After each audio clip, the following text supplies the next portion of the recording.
Good morning, LinkedIn family. It's time for another Coffee with Bob. And today I am so very pleased and excited to welcome Dana Mantilia. Mantilia. I told you I would wreck that. I always do All that. right, A for effort, A for effort. Yeah, to the show. If you're not connected with Dana, you really need to. You need to definitely follow her because she gives out gold every single day, and gold that makes you laugh and smile. And it's all good information.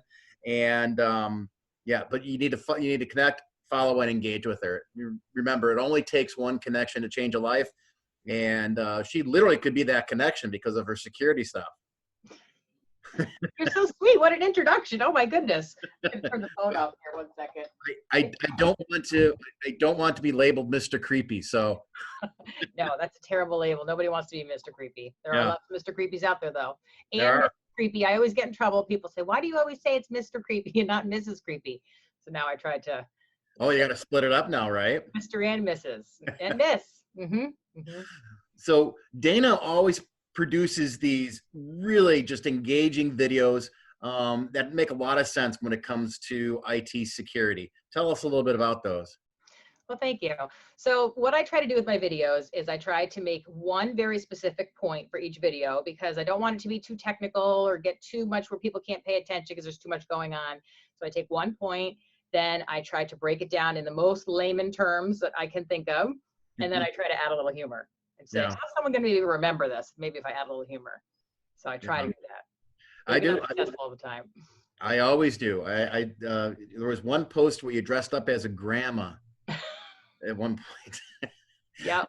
That was a riot, and I like the way that you put it in terms that anyone can understand. You know, on LinkedIn, we like to think we know a little bit more about IT and IT security because we're all supposed to all be professionals. But I mean, how many times you find that when people are liking your post, they said, "I didn't know that." How often does that happen? It does. It happens a lot. And a lot of people private message me a lot of stuff. I feel like I'm like Dear Abby sometimes with all the stuff that they wanted to tell somebody, but they don't want to tell, you know, the wrong person. So anyway, I think that those videos are helping a lot of people. I have this one guy, he's so sweet. He shares with his coffee group that he's a retired guy, and every Thursday he has coffee with his friends, and they talk about what posts I did for the week and all what types of cybersecurity tips I gave out. So I thought that's so sweet. That's awesome. Now you give out all these cybersecurity tips. So do you have any left over for your business? Yes, definitely, definitely. Well, how this even got started with the videos was we have a couple. So we started off with a product that is an identity theft protection product, right? Monitors credit, has an insurance policy, all that kind of jazz. So we came out with that. Then we came out with a platform that if other people wanted to offer it, financial advisors or insurance agents, they could offer it on a co-branded website. And Oh, after all that, then I started to realize how much education is really, really necessary in this whole little field because people don't believe that they're going to be a victim. And I think, unfortunately, this industry is only at the very beginning, only in its infancy with the problems that we're going to have with yeah. being hacked and identity theft and all that kind of stuff. So I was a little intimidated to do the videos because I thought, you know, this is such a serious topic. And people are going to look at me and they're going to say, what is this crazy lady doing with these videos?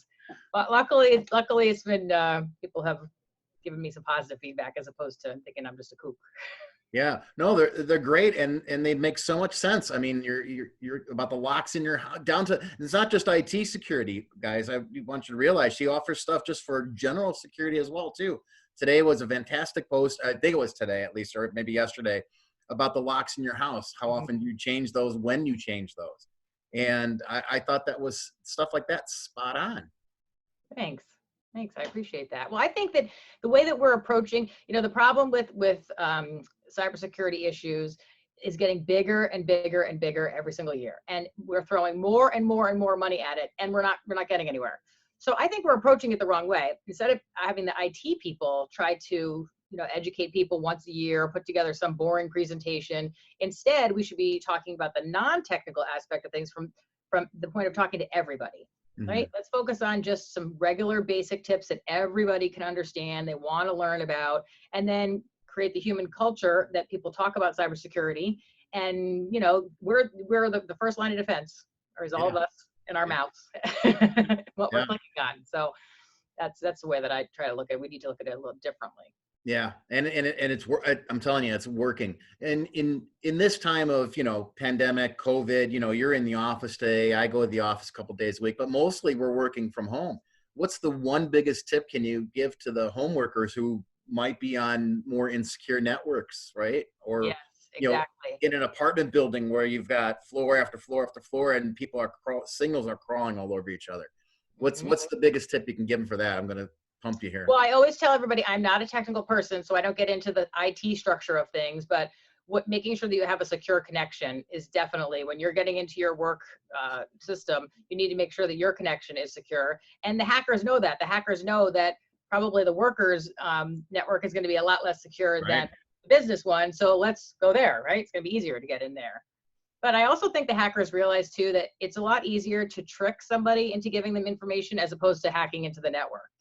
That's where we fall a little bit more victim is in some of the phishing emails and the spear phishing Right. emails. And it's easier to get someone to accidentally maybe hand over credentials than it is to break into the system. Yeah, yeah. How many times do you find that here's one that always just kind of gets me. They use the same password for everything. I always talk about passwords and everybody hates it. They hate the idea of getting a new password, but this is a very serious thing. And this is the example that I give. So Grubhub is a little food delivery service, right? Hmm. They get breached, data breach. So they got the username and the password for people that were logging into this food delivery service.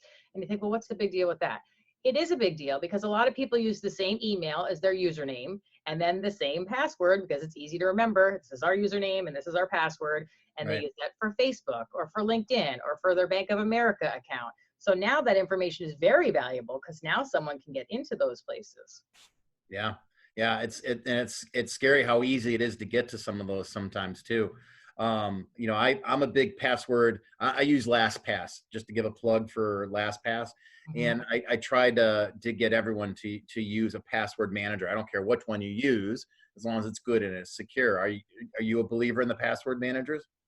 I am. I think, there's an intimidation factor with that too. Sometimes people, well, what do you mean? I don't know. How am I going to be able to figure out how to use it? What about if somebody gets into that? And so I think that, so they don't do anything, right? So instead of, instead of saying, okay, you have to absolutely get a password manager, which I do believe in, at least let's change the password. Come up with a passphrase that's different for each account, that maybe something in the phrase will remind you which account it's for. That's an easier way. And you can even keep your old password in that phrase if it's going to make you feel better. It's not, you don't have to throw it away. Yeah. So just an idea.